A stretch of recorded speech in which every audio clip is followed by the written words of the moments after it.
नमस्कार, आप देख रहे हैं इंडिया वॉइस। मैं हूं आपके साथ पुष्पेंद्र चौधरी। खबर झारखंड में आपका स्वागत है। बुलेटिन की शुरुआत करेंगे। आज राजधानी रांची के साथ साथ झारखंड के सभी जिलों में ईद उल अजहा का त्यौहार भाईचारे के साथ मनाया गया। वहीं आपको बता दें कि मुस्लिम भाइयों ने हरमो स्थित रांची के प्रसिद्ध ईदगाह में नमाज अदा की। इसमें बड़ी संख्या में इस्लाम धर्मावलंबी जुटे और मुल्क की सलामती के साथ साथ अमन चैन की दुआ की। वहीं लोगों ने एक दूसरे के गले लगाकर मुबारकबाद दी। ईदगाह के मौलाना मिसबाही ने अपने पैगाम में कहा कि दुश्मन हमारे मुल्क हिंदुस्तान के साथ कभी भी गलत हरकत कर सकता है, लिहाजा अपने मुल्क हिंदुस्तान की हिफाजत के लिए हर कुर्बानी को तैयार रहना है।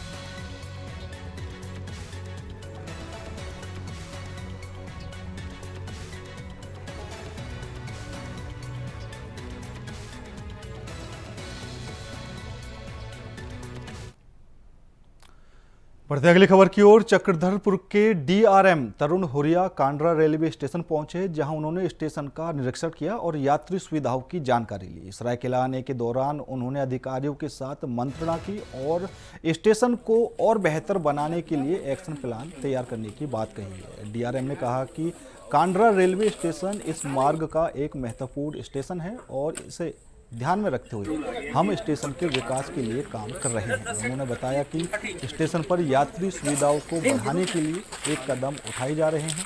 स्थानीय पैसेंजर्स और ग्रामीणों ने डीआरएम से मांग की।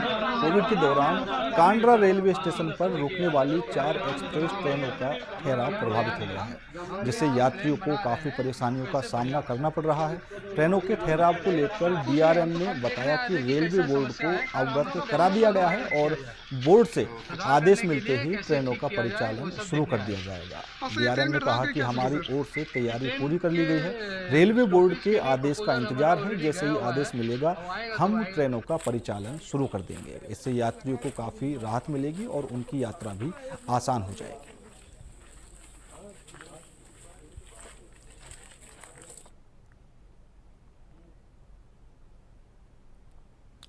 गोड्डा जिले से एक दिल दहला देने वाली वारदात सामने आई है। बलबड्डा थाना क्षेत्र के कोकरा गांव के हरिजन टोला में 80 वर्षीय बुजुर्ग महिला पर बीती रात उस वक्त जानलेवा हमला हुआ जब वह अकेली अपनी झोपड़ी में सो रही थी। अज्ञात हमलावर ने महिला को इतनी बेरहमी से कुचला कि उसकी हालत बेहद गंभीर हो गई। घटना के बाद बुजुर्ग महिला को तत्काल महागामा रेफर अस्पताल लाया गया, लेकिन वहां से प्राथमिक उपचार चल रहा है, जहां उसकी हालत फिलहाल नाजुक बनी हुई है। पुलिस सूत्रों की माने तो जिस तरह से महिला पर हमला किया गया है, उससे अंदेशा जताया जा रहा है कि हमलावर की मंशा बेहद खतरनाक थी। बताया जा रहा है कि घर के पास ही महिला की 2 बहुएं भी रहती हैं, लेकिन बुजुर्ग महिला अलग एक झोपड़ी में रह रही थी। घटना के वक्त वह अकेली थी। हमलावर कैसे आए और महिला को क्यों निशाना बनाया, यह अब तक साफ नहीं हो पाया है।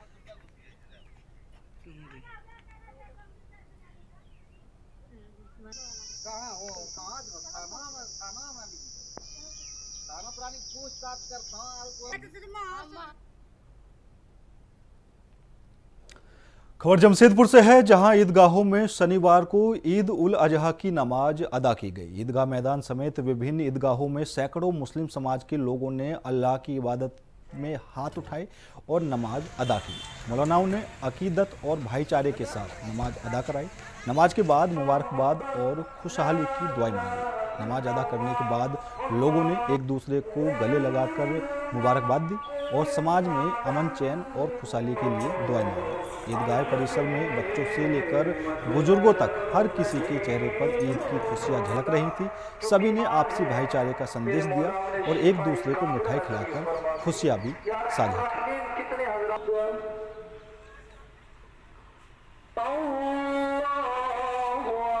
मेरा नाम है नासिर खान और आज हम लोग जो है जमा के इसमें जमा हुए हैं और ये मौके पे एक संदेश जाता है समाज में कि सब आपस से मिलजुल कर रहे, भाईचारगी से रहे और एक दूसरे के पर्व में शामिल हो, ताकि जो है ये हिंदू मुस्लिम जो भाईचारगी है बने रहे, एकता बने रहे और देश विकास। ईद उल जुहा का विशेष क्या है आज के दिन, शुभ क्या है? कुर्बानी का ये मौका है। इसमें हर वो चीज़ का कुर्बानी जो अहंकार है या घमंड है या सिर्फ ये जानवर का कुर्बानी नहीं, इंसान को अपने हर तकब्बुर, हर घमंड, हर इसका कुर्बानी दे करके और आपस में मिलजुल के रहना है।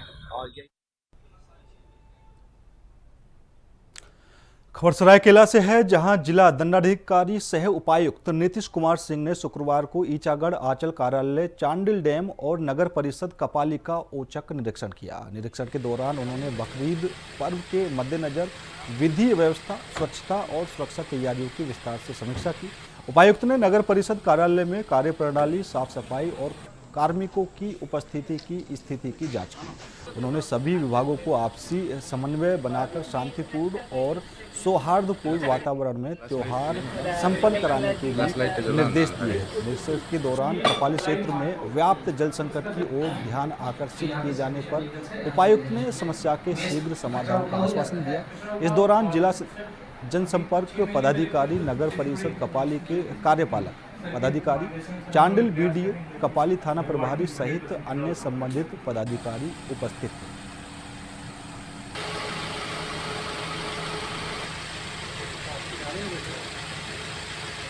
यहाँ पे तो चूँकि आज दोपहर से हम लोगों ने ईचागढ़ प्रखंड का, उसके बाद फिर चांडिल डैम और फिर लास्ट में कपाली नगर परिषद इस क्षेत्र का भ्रमण किया गया। ये पहला विजिट था मेरा, पहले इस एरिया में हम आए नहीं थे, तो बस फैमिलियरिटी के लिए आए थे।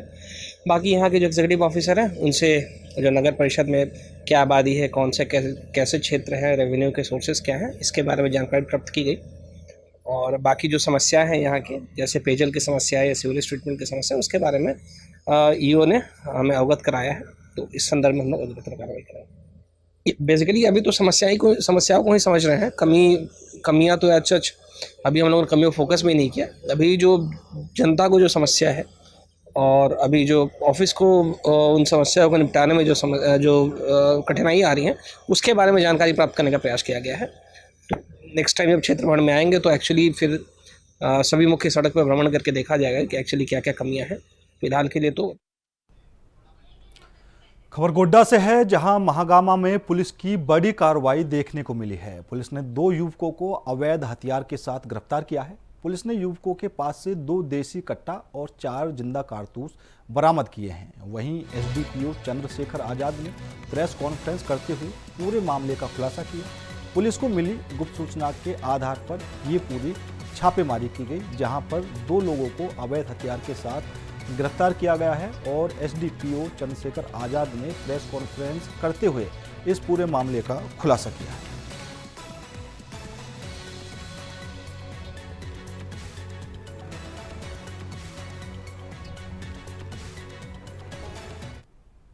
कल दिनांक 6 जून को पुलिस अधीक्षक महोदय गोड्डा को एक गुप्त सूचना मिली थी कि एक ग्लैमर मोटरसाइकिल में 2 व्यक्ति, जिसका रजिस्ट्रेशन नंबर JH 17J2499 है, वो दिघी नया नगर के तरफ है सो हथियार के साथ मूव कर रहे हैं और किसी घटना को अंजाम देने के फिराक में है। गुप्त सूचना के आधार पर एक टीम का गठन किया गया और टीम जब वहाँ चेकिंग शुरू की तो एक जो संदिग्ध बैग था वो पुलिस पार्टी को देख के भागने की कोशिश किया, जिसे दौड़ा के पकड़ा गया सशस्त्र बल के द्वारा। और उनका जब सर्च किया गया तो उनके पास एक बैग भी था। तो उनके पास से 2 देसी कट्टा और 4 जिंदा कारतूस बरामद किया गया है। और जो गिरफ्तार व्यक्ति है तो वो मोहम्मद एजाज और मोहम्मद रहमत हैं, दोनों महागामा थाना के कस्बा क्षेत्र के रहने वाले हैं। आज उन्हें विधिवत रूप से गिरफ्तार कर न्यायिक हिरासत में भेजा जा रहा है। पूर्व कोई इतिहास है? हाँ, अभी इसकी जांच की जा रही है। क्या क्या बरामद हुआ है? इसमें 2 देसी कट्टा, 4 जिंदा कारतूस है और एक जो ग्लैमर मोटरसाइकिल है उसको विधिवत रूप से। जमशेदपुर के परसुडी थाना क्षेत्र में 2 दिनों के भीतर 2 अलग अलग लूट की घटनाएं सामने आई हैं। पहली घटना गुरुवार दोपहर करीब 3 बजे परसुडी बाजार के पास हुई, जहां चांदनी चौक निवासी कनिका गो अपने घर से बाजार जा रही थी। इसी दौरान बाइक सवार 2 युवक उनका मोबाइल और पर्स छीनकर फरार हो गए। वारदात के दौरान महिला सड़क पर गिर पड़ी। पूरी घटना पास लगे CCTV कैमरे में कैद हो गई। दूसरी घटना शुक्रवार शाम 4 बजे हलूद बनी के सिंध कानू चौक के पास की है। यहाँ सिंटू मुखर्जी की पत्नी बाजार जा रही थी, तभी एक बाइक पर सवार 3 युवकों ने उनका मोबाइल, पर्स और 10,000 रुपये छीन लिए। छीना झपटी के दौरान महिला को गंभीर चोटें आईं, खासकर आंख के पास गहरी चोट लगी है। फिलहाल उनका इलाज सदर अस्पताल में जारी है। परसुडी थाना पुलिस दोनों मामलों में छानबीन कर रही है। लगातार हो रही ऐसी घटनाओं से क्षेत्र में दहशत का माहौल है और लोगों ने सुरक्षा व्यवस्था मजबूत करने की मांग की है।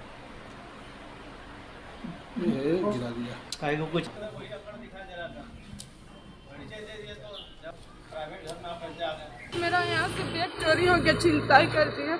फिर जैस हुआ है, 2 ठो लड़का था। हाँ। बाइक में था और यहाँ पर छींचा, वहाँ पर गिर गया। आवाज कौन सा?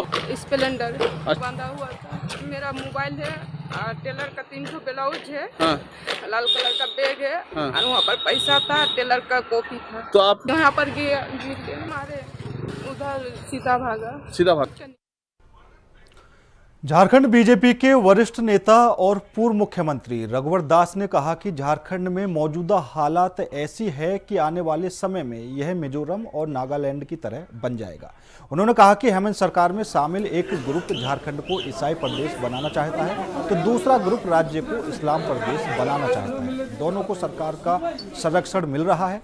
ऐसे में यहाँ पैसा कानून का हर हाल में लागू होना जरूरी है, वरना यहाँ आने वाले 5-10 सालों में आदिवासी जनजाति विलुप्त हो जाएंगी और अल्पसंख्यक बन जाएगी। रघुवर दास ने कहा कि हेमंत सरकार में PFI फिर से फल फूल रहा है और यह राज्य के लिए खतरा है। देश में झारखंड पहला राज्य था जब हमारी सरकार ने PFI पर बैन लगाया था, धर्मांतरण के खिलाफ कानून बनाया था, लेकिन आज उस कानून की धज्जियाँ उड़ रही हैं। ऐसी स्थिति में पैसा कानून का लागू होना जरूरी है ताकि आदिवासी जनजाति को कानूनी तौर पर स्वशासन का अधिकार मिल जाए, आदिवासियों की धर्म और संस्कृति की रक्षा हो सके। लेकिन JMM और कांग्रेस आदिवासियों को सिर्फ वोट बैंक के रूप में इस्तेमाल करती है, आज भी कर रही है। हेमंत सरकार को आदिवासियों की पीड़ा और दर्द से कोई मतलब नहीं है। उन्होंने कहा कि JMM ने 2019 के चुनाव में पैसा कानून को लागू करने का अपने घोषणा पत्र में शामिल किया था, लेकिन आज तक यह कानून लागू नहीं हुआ, जबकि हमारी सरकार में पैसा कानून को लागू करने के लिए कई पहल भी की गई थी।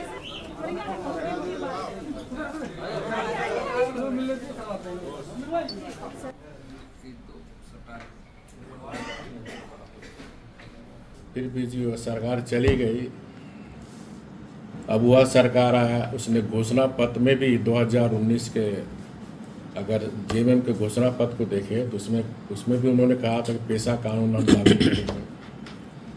लेकिन 5 साल पार्ट 1 हेमंत सरकार, पार्ट 2 शुरू हुआ तो आज तक पैसा कानून लागू नहीं हुआ। तो मैं हेमंत जी से कहना चाहता हूँ कि सरकार आती और जाती रहती है, पैसा कानून ये हमारा जनजाति समाज का रक्षा कवच है। और जो स्थिति झारखंड में है, अगर पैसा कानून नहीं लागू हुआ तो जिस तरह हमारा जनजाति संथाल समाज पर चौतरफा हमला हो रहा है, उसकी संस्कृति पर हमला हो रहा है, उसके अस्तित्व पर खतरा हो रहा है, चाहे आर्थिक हो, सामाजिक हो, राजनीतिक हो। अब संथाल की बात करें, अवैध घुसपैठी मैं मानता हूं एक आक्रमण के समान है। इस अवैध घुसपैठी होने के कारण राज्य अशांति की ओर भी जा रहा है। आप सबको याद होगा, आप लोग सब संथाल परगना के पत्रकार हैं। 2018 में 23 अगस्त को इसी पाकुड़ जिला में 10 गौ का कसकर के कहीं रखा हुआ था। गांव वाले लोग विरोध किए, प्रशासन आया और 10,000 इसमें मैक्सिमम अवैध घुसपैठी और मालदा से भी कुछ लोग घुसपैठी लोग आए हुए थे। मस्जिद से ऐलान हुआ पुलिस को डीसी एसपी जान बचा के भागे थे। तब जब मैंने इंक्वायरी की तो पता चला इसके पीछे पीएफआई है, पॉपुलर फ्रंट ऑफ इंडिया, और देश का झारखंड पहला राज्य था जो हमने पीएफआई को बैंड किया था। आज इस हेमंत सोरेन जी की सरकार में पीएफआई फिर फलफूल रहा। खादी ग्रामोद्योग आयोग भारत सरकार की तरफ से एक दिवसीय जागरूकता शिविर का आयोजन किया गया। इसमें लोगों को प्रधानमंत्री रोजगार सृजन कार्यक्रम की जानकारी दी गई। 20 बच्चों के बीच इलेक्ट्रिकल किट, 20 महिलाओं के बीच सिलाई मशीन का वितरण किया गया। इस कार्यक्रम के मुख्य अतिथि के रूप में खादी ग्रामोद्योग आयोग भारत सरकार के सदस्य और पूर्वी क्षेत्र के अध्यक्ष मनोज कुमार सिंह थे। उन्होंने अपने संबोधन में कहा कि खादी ग्राम उद्योग के बहुत सारे रोजगार सृजन के अवसरों पर लोगों को जानकारी दी। उन्होंने सलाह दी कि काम में भेदभाव ना करते हुए, बड़ा या छोटा ना देखते हुए रोजगार के सफल अवसरों को तलाशना चाहिए। उन्होंने जेएन टाटा वोकेशनल कॉलेज के मैनेजमेंट की तारीफ करते हुए कहा कि यहाँ की ट्रेनिंग काफ़ी अच्छी है, आगे दूसरा कार्यक्रम करने की उम्मीद जताई है। उन्होंने स्वदेशी जागरण मंच और स्वावलंबी भारत अभियान से जुड़े लोगों की भी तारीफ की।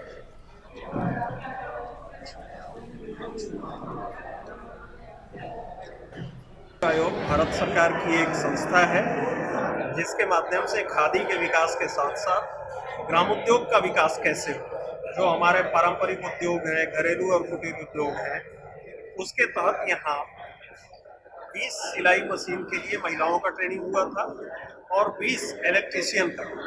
उनके ट्रेनिंग पिछले माह ही खत्म हो गए थे। आज उनको खादी ग्रामोद्योग आयोग के द्वारा निःशुल्क ट्रेनिंग दी गई और निःशुल्क 20 महिलाओं को सिलाई मशीन और 20 जो इलेक्ट्रीशियन का ट्रेनिंग लिए हैं उनको पूरे इलेक्ट्रीशियन का किट प्रदान किया गया है। इसके पीछे प्रधानमंत्री जी की सोच है कि जब देश के ग्रामीण क्षेत्रों में देश के सामान्य वर्ग के अंदर रोजगार का क्रिएशन होगा तो देश की इकोनॉमी बढ़ेगी। उसी के तहत